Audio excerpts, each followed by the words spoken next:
그러니까 오늘은 음주운전 집행유예 기간 중에 무면허 운전을 했을 때에 대해서 살펴보도록 하겠습니다.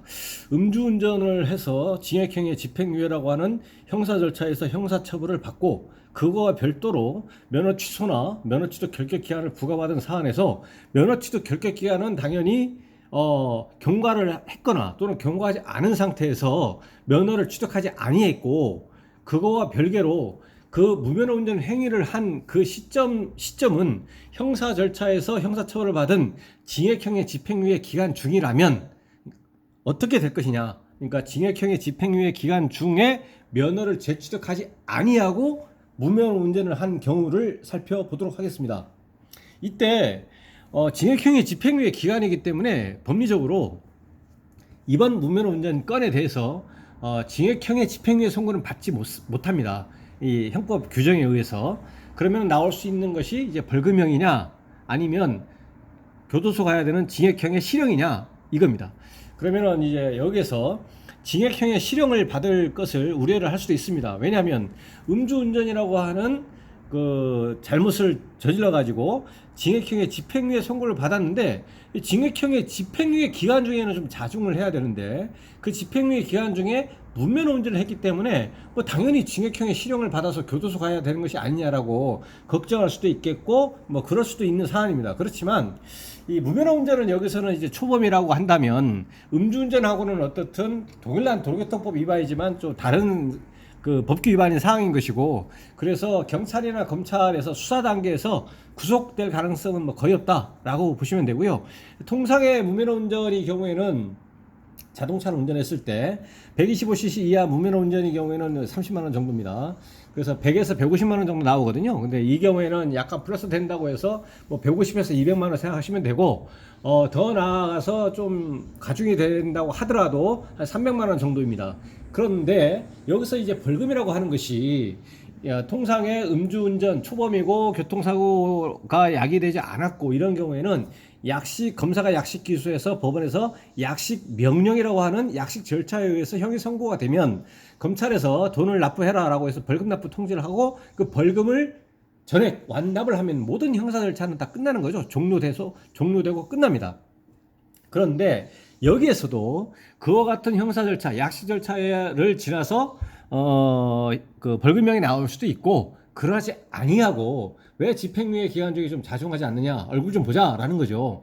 이제 재판에 출석해라 법원에. 그래서 판사 나오고 검사 나오고 얼굴 보고 재판을 받아서 벌금형이 나올 수도 있습니다. 그래서 어쨌든 결과적으로는 벌금형이 나올 가능성이 매우 높다는 얘기고요. 실제로도 그렇습니다. 그 다음에 이와 관련해서 두 번째, 면허 취득 결격 기간이라는 것도 어쨌든 부과받게 되는데요. 무면허 운전 결격 기간은 원칙적으로 적발된 그날을 기준으로 해서 1년 후에 면허를 취득할 수 있고, 다만 원동기 장치 자전거 면허는 그 날로부터 6개월 후에 취득할 수가 있다라는 거죠. 이거에 대해서는 이제 벌금형이라든가 이러한 형사처벌을 받으면 뭐 구제받을 방법이나 그런 가능성이라든가 뭐 이런 것은 어쨌든 현실적으로 뭐 구제받을 여지는 없다 이렇게 생각을 하셔야 됩니다. 그런데 음주운전으로 인해서 징역형의 집행유예를 받았다는 사실은 뭐 그 전제로서 그 발생한 그 교통사고라든가 교통법규 위반의 행태를 보면 형사적으로 징역형의 집행유예를 받았다면 행정 절차에서는 면허가 있다면 면허 취소가 되는 경우가 많을 것이고, 또 면허 취득 결격 기간도 이미 받았을 겁니다. 그래서 면허 취득 결격 기간 중에 만약에 이번에 무면허 운전이 적발이 됐다라고 하면 그 면허 취득 결격 기간이 만약에 2년이라고 하죠. 가정을 2년이라고 하고, 그 2년이라고 하는 음주운전으로 인한 면허 취득 결격 기간 2년 안에 무면허 운전으로 인한 면허 취득 결격 기간 1년이 고스란히 그 안에 다 포함이 된다면 최종적으로 이 운전자가 나중에 면허를 취득할 때까지 경과해야 할 면허 취득 결격 기간은 변함이 없습니다.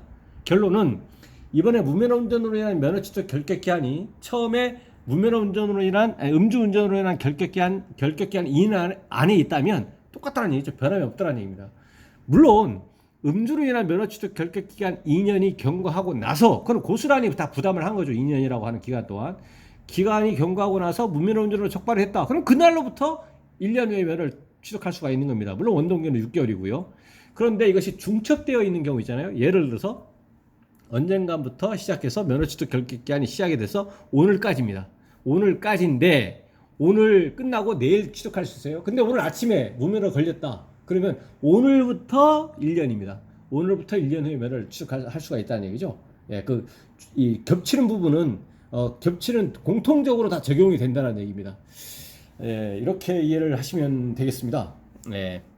오늘은 그래서 이제 음주운전 집행유예 기간 중에 무면허 운전으로 적발되면 어떻게 되는가에 대해서 이렇게 살펴봤는데요. 오늘 방송 내용 관련해서 문의사항이 있으시면 댓글 남겨주시고요. 그러면 이제 대댓글 방식이나 별도의 영상으로 답변을 드리겠습니다. 오늘 방송이 도움이 되셨다면 구독, 좋아요 부탁드립니다. 네, 감사합니다.